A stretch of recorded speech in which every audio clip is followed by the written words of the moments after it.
Pernah terlintas nggak di kepala lu bakal ada streamer itu saling tusuk-menusuk? Dan ini ternyata kejadian beneran. Dua streamer yang saling rivalry gitu, saling bersaing gitu, baru-baru ini melakukan tindakan kriminal yang membahayakan sekali. Kok bisa begitu?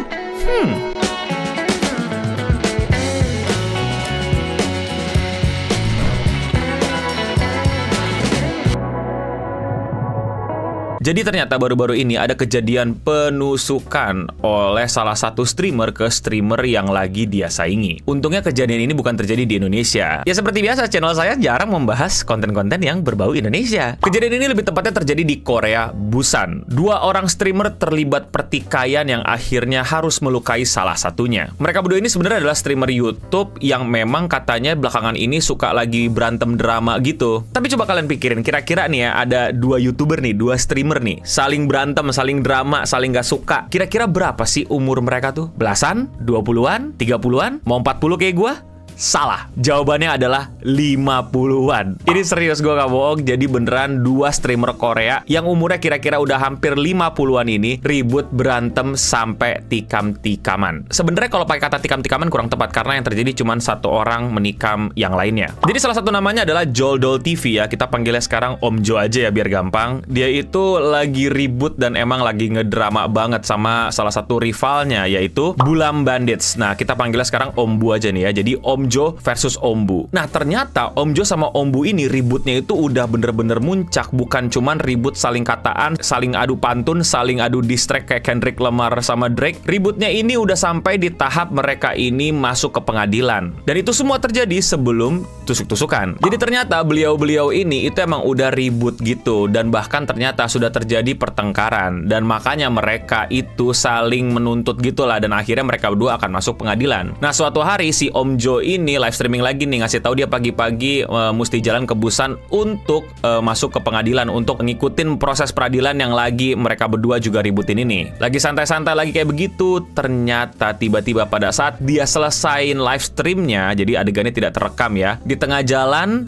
Om Bu itu datang dan backstep Om Jo. Dari yang foto bisa kalian lihat ini terjadinya di tengah jalan. Jadi di tengah keramaian Busan tiba-tiba ditusuk dari belakang. Ini mengerikan sekali. Ini sangat-sangat tidak boleh kalian tiru karena kalau kalian tiru kalian masuk penjara. Nah, sebenarnya mereka lagi ributin apa no? Kenapa mereka bisa sampai tusuk-tusukan begitu? Apa yang ngebuat mereka sampai harus seberantem itu? Pihak-pihak terkait seperti pengadilan dan polisi belum mengeluarkan statement kayak apa sih yang sebenarnya mereka ributin, apa sih yang mereka persalahkan selain mereka emang udah berantem beneran sebelum dari adegan tusuk-tusukan ini. Tapi beberapa netizen itu menggali nih, mencari tahu kira-kira apa sih yang sebenarnya diributin dari konten-konten mereka di streaming mereka, di YouTube mereka. Nah, kurang beruntungnya karena YouTube mengetahui hal ini, channelnya si Om Bu ini udah dihilangin duluan sama YouTube sebelum para netizen itu bisa menggali lebih dalam gitu. Kira-kira apa sih yang sebenarnya mereka pertengkarkan, mereka ributin gitu. Karena ya orang streaming juga nggak 1-2 jam gitu lama, jadi capek juga gitu ngeliatinnya. Tapi ada beberapa hal yang sempat bisa diambil sama netizen di Korea dan mungkin beberapa media juga untuk nge-highlight apa sih yang sebenarnya terjadi di dulu. Nah, ternyata di dulu-dulu tuh ada dua hal yang diduga menjadi permasalahan besar dari community noted kelihatan gitu ya. Kayak apa sih yang sebenarnya terjadi? Yang pertama adalah masalah pacar. Jadi dari community postnya Om Bu ini katanya baru aja putus dari cewek gitu. Jadi dia lagi suka ngungkapin kesedihannya, keamarahannya, atau intinya dia lagi nggak stabil lah gitu gara-gara cewek. Nah, apakah cewek ini ada hubungannya sama Om Jo yang ditusuk sama Om Bu? Nggak tahu dan nggak jelas. Makanya ada lagi poin kedua yang dimana Om Bu dan Om Jo ini katanya dulu tuh sering kolaborasi bahkan. Jadi mereka bukan rival tapi best of friendo. Tapi layaknya Naruto dengan Sasuke, mereka berdua akhirnya tetap harus melakukan arc saling pukul-pukulan di bawah air terjun. Jadi mereka itu benar-benar berantem dan kata orang-orang berantemnya itu masalah bisnis. Gue kurang paham penjelasannya tapi di sini terus kayak register office, register bisnis gitu. Jadi mungkin daftarin PT atau CV kah atau bagaimanakah? Nah, ini kurang jelas nih apa yang sebenarnya terjadi. Kurang bisa ditelaah nih apa yang sebenarnya diributin. Tapi kayaknya sih lebih berat ke situ gitu. gitu kalau ini semua terjadi karena permasalahan bisnis. Nah, maka dari itulah mereka berdua pada hari penusukan itu terjadi, mereka itu harus datang ke pengadilan, harus saling membela dirinya dan menuntut satu sama lain. Sebelum Om Bu ke pengadilan dengan tanda kutip sebenarnya pengen melakukan tindakan kriminal, Om Bu ini berpesan gitu ke community postnya gitu loh. Dia bilang kayak, gue minta maaf nih sama subscriber gue yang peduli dan nge-support gue gitu, tapi gue nggak bisa maafin orang yang bakal menghancurkan kebahagiaan banyak orang gitu. Nggak ada excuse, gue bakal bertanggung jawab sama apa yang akan gue lakukan. Nah, itu tuh orang-orang kayak wow, apa-apaan nih gitu. Jadi ternyata dia sudah kayak merencanakan ini semua gitu. Penusukan yang akan dia lakukan itu bukan tiba-tiba atau kayak wah, gue ngelihat Om Jo, gue gitu. Bahkan polisi pun juga sudah bisa menemukan bukti bahwa pisau yang digunakan untuk menusuk itu adalah pisau yang dibeli sebelumnya di toko. Nah, setelah penusukan itu terjadi dan Om Jo akhirnya harus dilarikan ke rumah sakit, Om Jo ternyata dinyatakan tidak bisa bertahan dan meninggal dunia. Dan ternyata di tas Om Jo yang sudah meninggal itu ditemukan juga tuh sebuah senjata. Berarti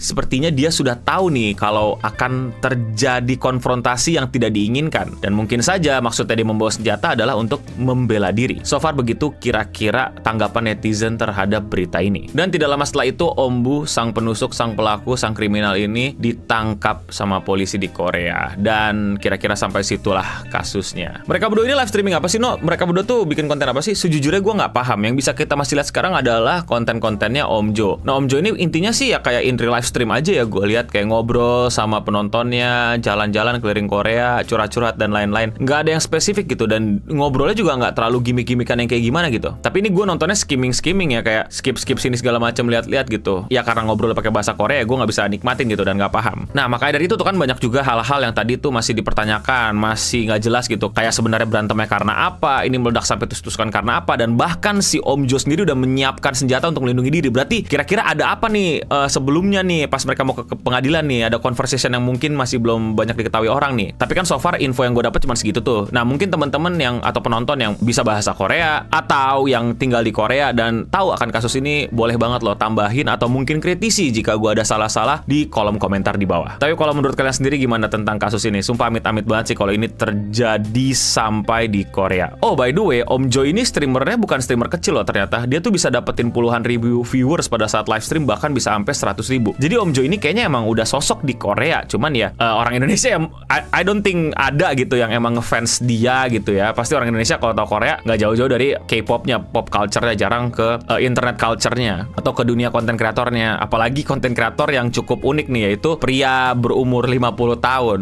Tapi again, kalau misalnya mungkin kalian tahu dan kalian punya informasi tambahan mau mengkoreksi, please let me know in the comment. Dan ya, semoga dalam urusan keselamatan kita bisa lebih baik lah daripada ini. Tapi kalau lu nontonin film-film Korea ya yang misteri, murder mystery, detektif, terus yang balas dendam, nggak tahu ya entah kenapa berpikir Korea tuh ngeri gitu. Ini dari filmnya, gue nggak tahu, gue nggak pernah ke Korea, gue juga nggak terlalu gimana-gimana sama culture Korea. Mungkin kalian punya pengalaman atau punya cerita, boleh juga di sharing di kolom komentar di bawah. Dan kalau kalian suka sama pembahasan kayak gini dan kalian mau support gue, caranya gampang banget tahu. Kalian tinggal klik tombol subscribe yang lagi nyala-nyala di bawah. Udah, lakuin itu aja, selesai dan terima kasih. Demikian seputar internet untuk episode kali ini. Gue Nobening pamit undur diri, dan untuk kita semua, stay clean and sound.